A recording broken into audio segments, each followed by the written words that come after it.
ഇത് ഹെൽത്തിയായ ഒരു കൊഴുക്കട്ടയാണ്. ക്യാരറ്റ് ചേർത്ത ഒരു ക്യാരറ്റ് കൊഴുക്കട്ട. ഹായ്, എല്ലാവർക്കും നമസ്കാരം. എല്ലാവരെയും കുക്ക് സോഫിയിലേക്ക് സ്വാഗതം ചെയ്യുന്നു.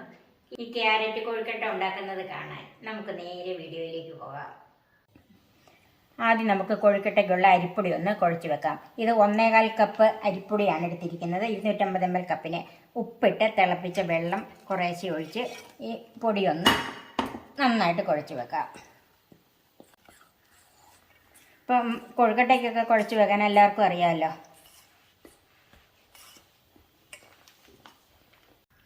ഇപ്പോൾ ഈ വെള്ളം ഒഴിച്ച് നന്നായിട്ടൊന്ന് കുഴച്ച് വെച്ചിട്ടുണ്ട്. ഇത് ചൂടായതുകൊണ്ട് ഇത് നമുക്കൊരു 10 മിനിറ്റ് നേരത്തേക്ക് ഒന്ന് അടച്ചു വെക്കണം. പൊടിയൊന്ന് നന്നായിട്ട് വാടിക്കെട്ടണം. 3 ചെറിയ ക്യാരറ്റ് എടുത്തിട്ടുണ്ട്. അതൊന്ന് ഗ്രേറ്റ് ചെയ്തെടുക്കണം. മീഡിയം കിഴുത്തയിലാണ് ഗ്രേറ്റ് ചെയ്യേണ്ടത്. ക്യാരറ്റ് ഗ്രേറ്റ് ചെയ്ത് വെച്ചിട്ടുണ്ട്.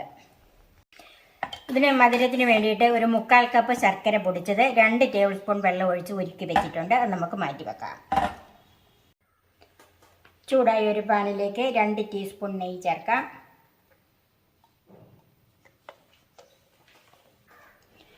നെയ്യ് ചൂടായിട്ടുണ്ട്. അതിലേക്ക് ഗ്രേറ്റ് ചെയ്ത് വെച്ചിരിക്കുന്ന ക്യാരറ്റ് ചേർക്കാം. ക്യാരറ്റ് നെയ്ക്കകത്തൊന്ന് വഴന്ന് വരണം.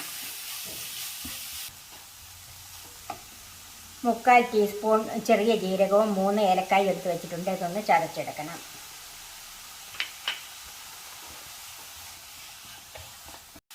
ക്യാരറ്റ് ഒന്ന് വഴന്ന് വന്നിട്ടുണ്ട്. ഒന്ന് കളർ മാറി വന്നിട്ടുണ്ട്.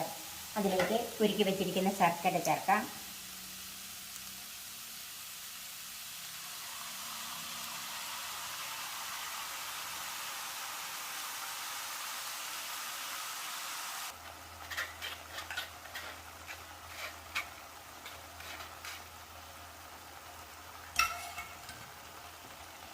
നന്നായിട്ടൊന്ന് മിക്സ് ചെയ്യാം.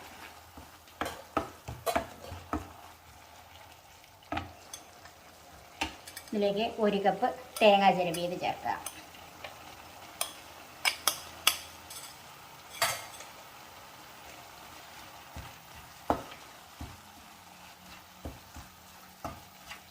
ഇതെല്ലാം കൂടെ കിടന്ന് ഈ ശർക്കര തേങ്ങയിലും ക്യാരറ്റിലും ഒക്കെ നന്നായിട്ട് പിടിച്ച് വരണം. അതിലേക്ക് ജീരകവും ഏലക്കായും കൂടെ ചതച്ചത്, ഒരു 2 ടേബിൾ സ്പൂൺ നട്ട്സ് ചെറുതായിട്ട് അരിഞ്ഞതും ചേർക്കാം. തീ ഒരു മീഡിയം ഫ്ലെയിമിൽ വെച്ചാൽ മതി. ഇതൊന്ന് വറ്റി വരണം. ഇതിലേക്ക് മധുരം ബാലൻസ് ചെയ്യാനായിട്ട് 1 നുള്ളി ഉപ്പ് ചേർക്കാം. ഉപ്പ് ചേർത്ത് കഴിഞ്ഞ് നന്നായിട്ട് മിക്സ് ചെയ്യണം. ശർക്കരയിലെ വെള്ളമൊക്കെ വറ്റിട്ട് നന്നായിട്ട് വലിഞ്ഞ് വന്നിട്ടുണ്ട്. നമുക്ക് ചൂടാറാനായിട്ട് മാറ്റി വെക്കാം. ചൂടുവെള്ളം ഒഴിച്ച് കുഴച്ച് വെച്ചിരിക്കുന്ന ഈ അരിപ്പൊടി ഒന്ന് കൈകൊണ്ട് കുഴച്ചെടുക്കാം. ഇതിപ്പോഴും സാമാന്യം ചൂട് തന്നെയുണ്ട്.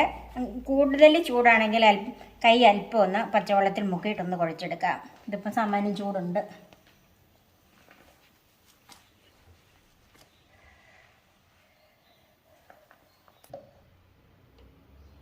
ഇതിലേക്ക് 1 ടീസ്പൂൺ നെയ്യ് ചേർക്കാം. നെയ്യോ വെളിച്ചെണ്ണയോ ചേർക്കാം. ഞാനിപ്പോൾ ഇവിടെ നെയ്യാണ് ചേർക്കുന്നത്.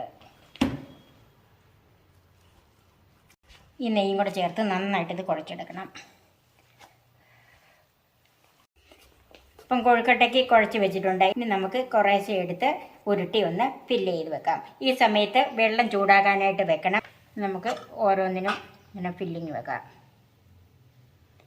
നമ്മുടെ ഇഷ്ടം അനുസരിച്ച് വലിപ്പം അനുസരിച്ചുമാണ് ഇതുണ്ടാക്കുന്നത്.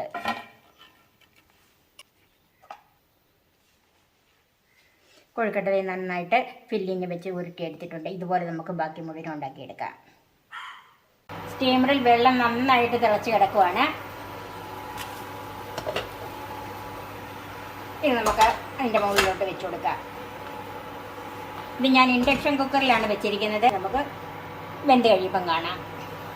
ഇപ്പോൾ വെച്ചിട്ട് ഒരു 15 മിനിറ്റ് കഴിഞ്ഞ് ഞാനിത് ഓഫ് ചെയ്തിട്ടിരുന്നതാണ്. നോക്കിയപ്പോൾ നന്നായിട്ട് വെന്തിട്ടുണ്ട്. ഇനി നമുക്കിത് സെർവിങ് ഡിഷിലേക്ക് മാറ്റാം. ഞാൻ പകലുള്ള എല്ലാ പാചകവും ഇതുപോലെ ഇൻഡക്ഷൻ കുക്കറിലാണ് ചെയ്യുന്നത്. സോളാർ വെച്ചിട്ടുള്ളതുകൊണ്ട് നമുക്ക് ഗ്യാസ് ചിലവും ഇല്ല. വളരെ നന്നായിട്ട് പാചകം ചെയ്യുകയും ചെയ്യാം. വളരെ ഹെൽത്തിയായ ക്യാരറ്റ് കൊഴുക്കട്ട നിങ്ങൾ ഒന്ന് ഉണ്ടാക്കി നോക്കണം. നിങ്ങൾക്ക് എല്ലാവർക്കും ഇഷ്ടപ്പെടും. അത്ര നല്ലൊരു ടേസ്റ്റാണ് ഇതിന്. മിച്ചമുള്ള ഫില്ലിങ് വെച്ച് നമുക്കിതൊന്ന് ഗാർണിഷ് ചെയ്യാം. എൻ്റെ ഈ ചാനൽ സബ്സ്ക്രൈബ് ചെയ്യാനും എൻ്റെ ഫേസ്ബുക്ക് പേജ് ലൈക്ക് ചെയ്യാനും ഷെയർ ചെയ്യാനും കമൻസ് അറിയിക്കാനും മറക്കരുത്. പുതിയ പുതിയ വിഭവങ്ങളുമായി നമുക്ക് വീണ്ടും കാണാം. ഞാൻ സോഫി കുര്യാക്കോസ്.